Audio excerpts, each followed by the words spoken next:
Well, hello, Pastor Gary here, and I'm just hanging out in the youth building all by myself right now. But I just want to share something with you.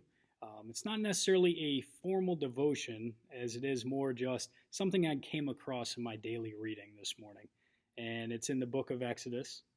And most of us know the whole story of Exodus for the most part, how the Israelites are escaping that captivity from the Egyptians. So they're exiting that land. But I want to start off at the beginning. And this is back where Moses was born, back to his birth. And it all starts off with Pharaoh, who's fearful of the Israelites because the Israelites are multiplying and getting too big. They're getting too large. And so Pharaoh's worried that they're eventually going to get so large that they're going to take over the Egyptians by force. So Pharaoh comes up with a reason how to solve this issue, and he puts out a horrible edict. And it actually says that the Hebrew boys who were born must be thrown into the Nile River. Now, the girls can be kept, but the boys must be thrown into the Nile River. And the Nile River is crocodile infested. So those boys would not survive that were thrown in there. Well, a little later in the story, Moses' mother has a baby boy. And it says in scripture that he was beautiful, so she kept him alive until it became impossible to hide him any longer. So she eventually puts him in this wicker basket and sends him down this crocodile infested Nile River. And as we know, Pharaoh's daughter eventually gets him out of that little basket and finds his sister, coincidence, right? Who takes him to his mother, and his mother becomes his caretaker while he's a child. But then we come to this point. This verse is the one that jumped out at me. It's Exodus chapter 2, verse 10.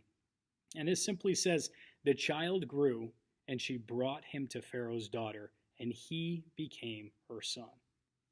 So that means that Moses, this Hebrew boy who should have been killed, he's now a family member of Pharaoh living in his house. And this never would have happened if it wasn't for that edict that Pharaoh had passed. So when I came across this verse this morning, I couldn't help but think of the song that says, the enemy, or you take what the enemy means for evil and you turn it for good. And that's because the battle belongs to you, Lord. And this is also in Genesis what Joseph says to his brothers after all that they had done to him. But I wanted to share with you this morning simply that little verse and that passage to show you, to encourage you to stay strong. And know that, Satan is trying to trip us all up. He's trying to bring us all down. That is his goal in various different ways and schemes, and we need to be on alert. But what the enemy means for evil, God turns it for good. And God's already won the battle. So we, as believers, can place our trust in him because he promises us victory in the end. And I find this extremely encouraging, especially with all that's going on around us today. Well, I hope you have a good week. I hope this was encouraging. I hope this can push you through to the end of the week. And I'm excited to worship with you all this coming Sunday. God bless.